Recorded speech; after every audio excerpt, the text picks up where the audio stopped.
Mantika. Ito yung mantika natin. Olive oil. 3 itlog. 3 itlog po. Ang itlog, ilagay natin. Ayan po, atin siyang haluin. Haluin natin siya. Ayan.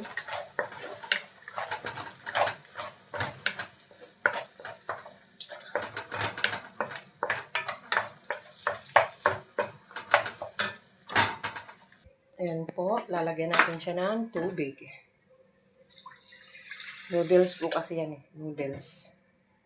Ito na po ang ating pansahog. Ayan. Ating pangsahog ay ano to?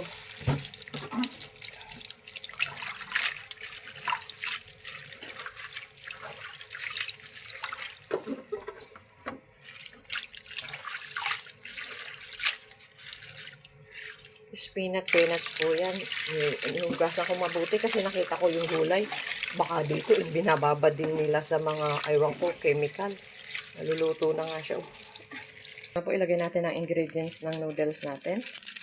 Po yung konti. Konti lang. Ayan. Ay, ang ating, ano pala. Spinach po yan. Spinach. Bilbilunak sa Tagalog, sa Ilocano. At ayan na po, lagyan natin ng konting noodles lang. Hindi pa isa. Kalahati lang.